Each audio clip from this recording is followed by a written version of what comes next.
Olá, gente! Estamos aqui hoje mais uma vez para refletirmos juntos a nossa liturgia do dia, tá certo?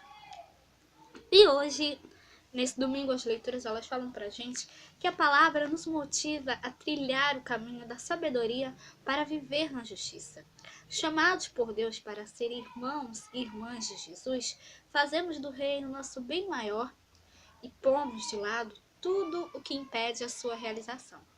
Então, a primeira leitura de hoje está em 1 Reis, capítulo 3, versículo 5, depois o versículo 7 a 12. 1 Reis, capítulo 3, versículo 5, depois o versículo 7 a 12.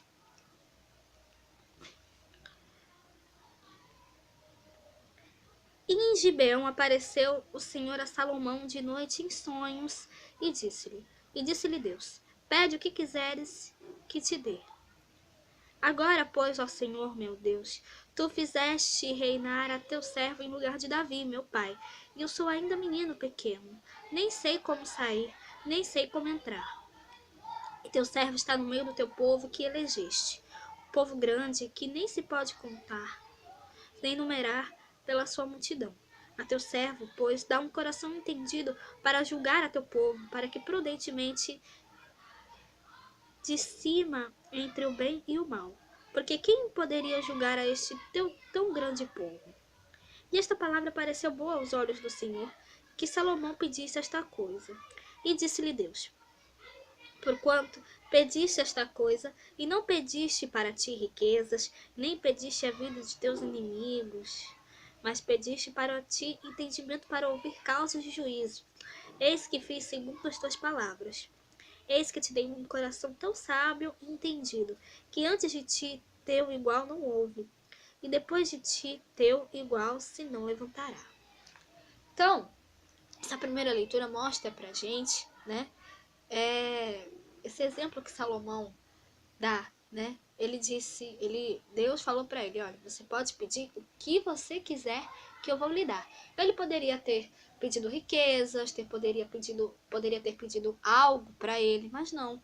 Ele ele optou por pedir discernimento para governar o reino, para governar aquele país com justiça, né? Com justiça e com sabedoria, né? Para que ele realmente tivesse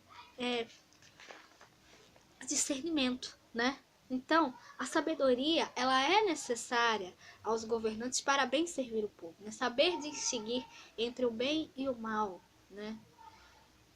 Para que não cometa injustiça, né? Para não cometer injustiça e prejuízo dos pobres, né? Então, que nós possamos também ter discernimento, né? Que nós possamos sempre optar pelo caminho do bem, né? Optar sempre, né? A gente sempre deve evitar as injustiças, tá certo? Agora, falando da segunda leitura, hoje ela está em Romanos, capítulo 8, versículo 28 a 30. Romanos, capítulo 8, versículo 28 a 30.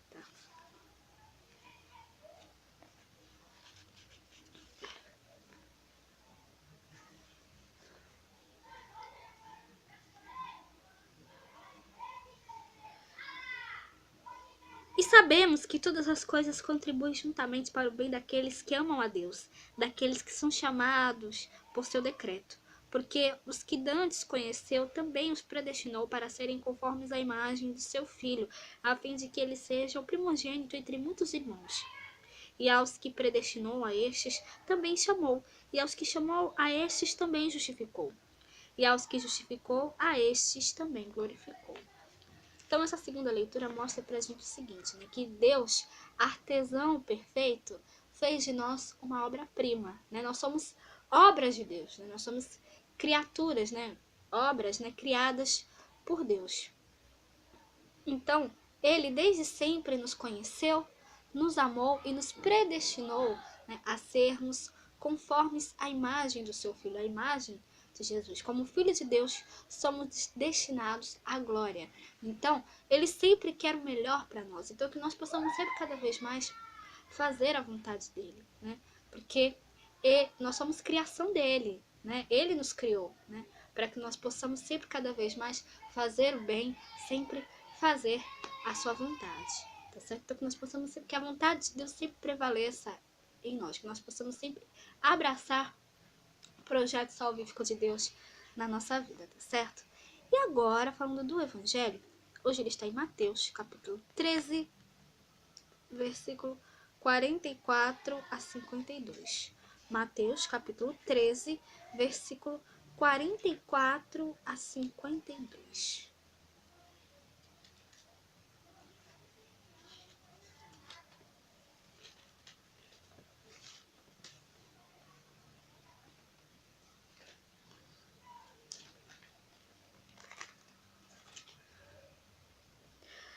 Naquele tempo, disse Jesus aos seus discípulos: Também o reino dos céus é semelhante a um tesouro escondido no campo, em que um homem achou e escondeu.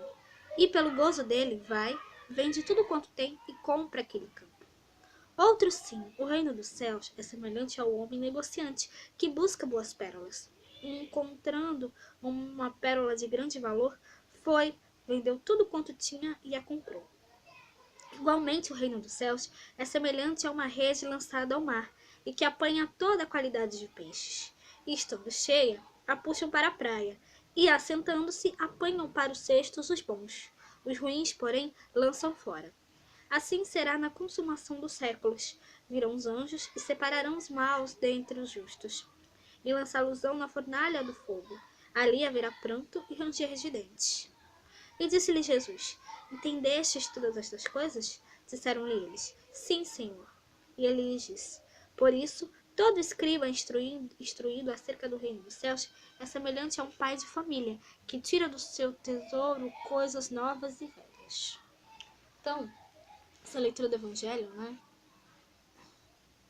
mostra pra gente nessas três parábolas, né, a parábola do tesouro escondido, da pérola e da rede, né? Então, faz-se necessário investir, né,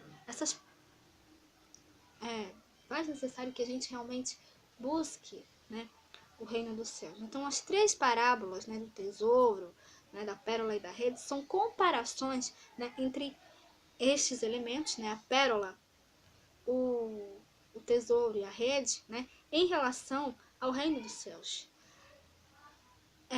A pérola e o tesouro, né, as duas primeiras, né,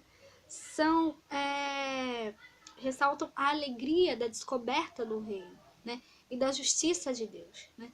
Por esse reino, né, todo esforço é válido. Então, que nós possamos sempre cada vez mais buscar o reino dos céus, né, buscar o reino de Deus, né. Nós devemos sempre buscar o reino de Deus, né, buscar primeiro o reino de Deus e a sua justiça.